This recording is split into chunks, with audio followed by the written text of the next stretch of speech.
जब आँखों में अरमान लिया, मंजिल को अपना मान लिया, फिर मुश्किल क्या और आसान क्या, जब ठान लिया तो ठान लिया। हेलो मेरे प्यारे दोस्तों, स्वागत है आप सभी का आपके favourite YouTube channel smart student with Shraddha में। मैं आप सभी का स्वागत करती हूँ। तो आज के इस वीडियो में मैं आप लोग के लिए लेकर के आई हूँ कक्षा 10 विज्ञान के बायोलॉजी का जो जैव प्रक्रम है उसमें एक टॉपिक है, जो टॉपिक का नाम है स्वपोषण व विषम पोषण में अंतर।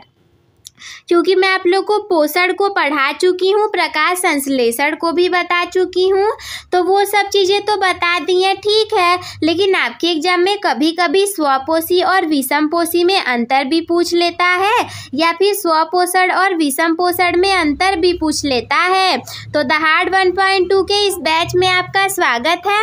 चलिए शुरू करते हैं। हम पढ़ने वाले हैं स्वपोषण व विषम पोषण में अंतर। तो सबसे पहले हम ऊपर हेडिंग डाल लेंगे स्वपोषण विषम पोषण। स्वपोषण में सबसे पहला हम लिखेंगे कि यह हरे पादपों, कुछ जीवाणुओं और प्रोटिस्ट जंतुओं में पाया जाता है। यानी कि स्वपोषण जो होगा, देखो स्वपोषण का मतलब ये है कि जो अपने भोजन को स्वयं बनाते हैं। मैंने आप लोग को पिछली वीडियोस में भी बताया था कि हम लोग अपने भोजन को बनाते नहीं बल्कि पकाते हैं। लेकिन जो पेड़ पौधे होते हैं वो तो प्रकाश संश्लेषण की प्रक्रिया से अपने भोजन को खुद ही बनाते हैं, तो वो स्वपोषी कहलाते हैं। तो ये किस में होगा? हरे पादपों में होगा, और कुछ जीवाणुओं में भी होता है और कुछ प्रोटिस्ट जंतुओं में भी होता है। विषम पोषण की बात की जाए तो विषम पोषण यानी कि वो अपने भोजन के लिए दूसरों पर निर्भर रहते हैं, जैसे कि कवक और जंतुओं में पाया जाता है। कवक और जंतुओं की बात की जाए तो जैसे फफूंद कवक रोटी और ब्रेड पर लग जाते हैं तो वो विषम पोषण में चला जाता है। स्वपोषण में सौर ऊर्जा को ग्रहण करने हेतु हरित लवक आवश्यक होता है, और विषम पोषण इन्हें सौर ऊर्जा की आवश्यकता नहीं होती है, इसीलिए हरित लवक अनुपस्थित होता है।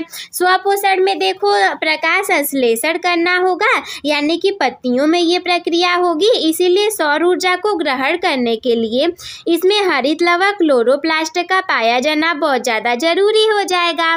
वही हम विषम पोषण की बात करें तो इसमें देखो उनको खाना बनाना है ही नहीं, वो दूसरे के ऊपर निर्भर रहेंगे, तो इसीलिए इन्हें सौर ऊर्जा की आवश्यकता नहीं होगी और इसीलिए हरित लवक अनुपस्थित हो जाएगा।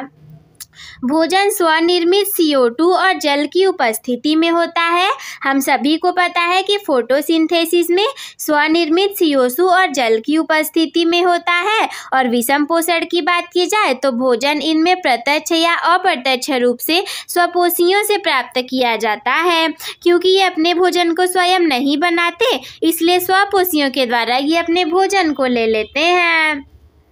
और जो स्वपोषण होता है इसमें भोजन का पाचन भी नहीं होता, और विषम पोषण में भोजन में उपस्थित जटिल कार्बनिक पदार्थों को सरल एवं घुलित रूप में तोड़ने के लिए पाचन क्रिया जरूरी होती है। जैसे कि हम लोग विषम पोषी हैं, किसी के ऊपर स्वपोषियों के ऊपर निर्भर हैं, तो इसीलिए हम लोगों को अपने भोजन को पचाने की भी ज़रूरत पड़ जाएगी। और ये खाद्य श्रृंखला में उत्पादक के रूप में सबसे नीचे पाए जाते हैं। जो स्वपोषी होंगे वो सबसे नीचे पाए जाएंगे, क्योंकि वही अपने खाने को बनाएंगे, बाकी सारे लोग तो उनके ऊपर निर्भर रहने वाले हैं। और विषम पोषियों की बात की जाए तो क्योंकि वो सबके ऊपर निर्भर है, इसीलिए खाद्य श्रृंखला में उत्पादकों के ऊपर उपभोक्ताओं के रूप में पाए जाते हैं। स्वपोषण का उदाहरण है पादप, नीलहरी, जीवाणु आदि, और विषम पोषण का बात उदाहरण है मानव सहित सभी जंतु। तो मुझे उम्मीद है कि आप लोग को ये छोटा सा वीडियो बहुत अच्छा लगा होगा और आप लोग के एग्जाम में आने वाला ये प्रश्न आप लोग को समझ में आ गया होगा। तो अंत में आप लोग को क्या करना है? Start your topper becoming journey with the topper by subscribing the channel. Also you can like the video, share with your friends. If there is any doubt in your mind then you can comment me. Take care, bye bye.